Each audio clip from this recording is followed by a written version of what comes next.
Today we're taking a look at these MLB matches: Pittsburgh Pirates vs Colorado Rockies, Washington Nationals vs Milwaukee Brewers, and Cleveland Indians vs Toronto Blue Jays, which are happening on Sunday, May 30th, 2021, and giving you match breakdowns, betting tips and predictions in general on these games. Welcome back to High Stakes. Let's get straight into it. Also, don't forget to subscribe to get notified as soon as we release these sport prediction videos. And if you would like more betting tips and predictions, then check out our Patreon in the link down below. Our new Patreon is a way for us to help you improve your chances of making more money. 5 plans are available for each and every one of you. You can get 30 extra betting picks all the way up to 270 extra betting picks per month. Stop wasting hours and hours of your time searching the internet for some fake betting predictions and losing your money because of it. Join High Stakes Patreon now and get the best betting picks and advices instantly. Now I am going to start off by talking about Pittsburgh Pirates vs Colorado Rockies match. Winning on the road in any professional sport is not easy, but the Rockies have taken that belief to a new level this season. The Rockies have a .120 road winning percentage, on pace to break the record of the 1935 Boston Braves, who went 13-65, .167, on the road for the season. In 25 road games this season, only one Rockies player, McMahon, has hit more than 2 home runs and 7 RBI away from Coors Field. The Colorado Rockies need to be playing better, and second baseman Ryan McMahon has been doing pretty exceptional at the plate this season, as he has an .832 OPS with 13 home runs and 31 RBI with 3 stolen bases. He has been hitting in his last 7 games, as he is 7 for 23 with 2 homers and 2 RBI with 2 walks and 5 strikeouts. If he can continue hitting at a great clip, maybe it will help get other Rockies players going. The Pirates snapped their 6-game losing streak on Saturday by taking 2 games from the Rockies. JT Brubaker threw 6 shutout innings and earned the win for Pittsburgh in the first game. Bryan Reynolds went 1 for 3 in the victory with a 2-homer to lead the offense in the Game 1 victory. Reynolds now leads the team with 6 home runs and 21 RBI on the season with the home run. In Game 2, Adam Frazier and Kai Tom both hit their 2nd home runs of the season. Mitch Keller picked up the win by throwing 5 shutout innings. The Pirates haven't been great themselves, but have a much more respectable .417 winning percentage at home this season. After taking the first game of the doubleheader, Pittsburgh went into Saturday night with a 20-31 record, last in the NL Central, and 9.5 games out of first place. The Pirates are 9-14 at home. My betting advice for that game is to pick Pittsburgh Pirates money line. Brandon Woodruff, 3-2 1.14 ERA 0.70 ERA, gets the nod in this series finale, and he pitched a gem in his last start, tossing 7 scoreless innings and only allowing 3 hits in a 5-3 win over the San Diego Padres. The Brewers have won 5 of his last 7 starts, and in the 2 losses he only gave up 3 runs and got no runs of support. Woodruff ranks 2nd in the bigs in ERA, and he has not given up more than 2 runs in a game in his last 9 starts.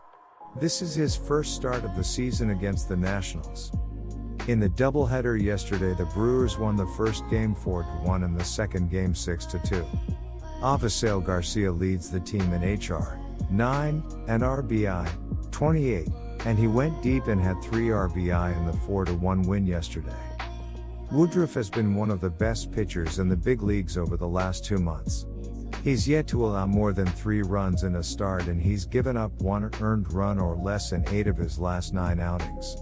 Scherzer has had some trouble with the long ball this season, and the Nats have made a habit of failing to support their ace when he's on the mound. In Scherzer's 10 starts, Washington has scored 3 runs or fewer 6 times. That should open the door for Woodruff and the Brewers to pull off the weekend sweep here.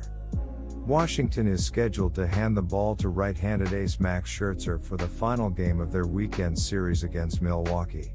He comes in with a 4-3 overall record with a 2.27 ERA in 10 starts, but has completed fewer than 6 innings in 2 of his last 3 starts.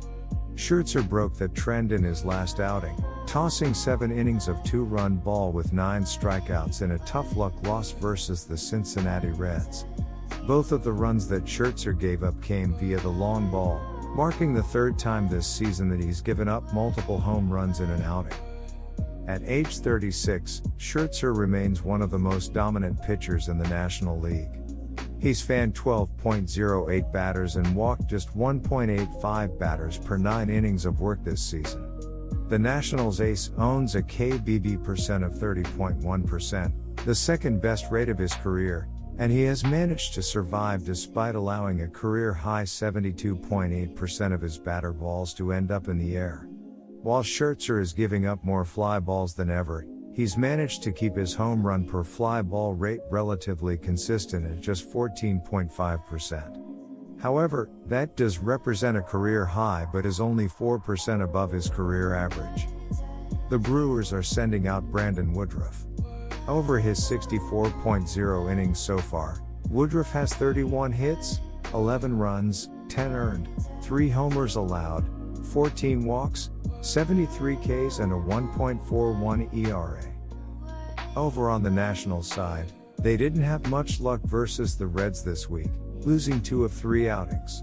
In the Saturday matchups, Washington couldn't find much offense in the first game, then in Game 2 the Nationals found 8 team hits in the loss.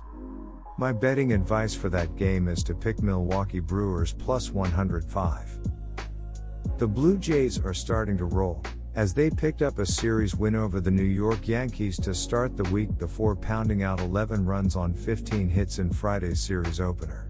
After Cleveland took a lead in the bottom of the first, Toronto quickly tied the score on a Danny Jansen RBI double, and Joe Panik's 2-run homer following run-scoring doubles by Teoscar Hernandez and Lourdes Gurriel Jr. broke the game wide open. In his 6 starts, Stripling owns a 7.20 ERA, and his lone start against the Tribe was a forgettable one, so there should be some value on the Indians in this spot. Take Cleveland to come out on top at home in this matchup at Progressive Field on Saturday afternoon. Despite having one of the worst offenses in the MLB and a few of the best starting pitchers, Cleveland has actually gone over the betting total in more games than not. The reputation of the offense has caused bettors to overreact and take the under at low numbers. After getting dismantled in a rain-shortened affair on Friday, the Indians should be in a position to bounce back on Saturday. Cleveland was heating up at the dish prior to the loss and will have a chance to get back on track against a pitcher that has struggled as a starter this season. Cleveland is set to hand the ball to left-hander Sam Hentges, who will be looking to build off one of his best starts of the season. The 6'8" right-hander tossed 5 innings of 3-run ball versus the Los Angeles Angels in his previous trip to the mound, striking out 7 batters in a no decision. He comes in with a 1-1 overall record to go along with a 6.20 ERA in 7 games, 3 starts, spanning 20 1/3 innings of work. This is another nice spot to find value on the other side. Stripling has not fared well as a starter for Toronto in 2021 and he has gone over in 4 of his last 5 starts. Toronto has a scary lineup that will be tough for Hentges to face in his 4th career start. My betting advice for that game is to pick over 9. Good luck to all of you. That's it for this video. Stay tuned and stay safe for the next betting tips and advice.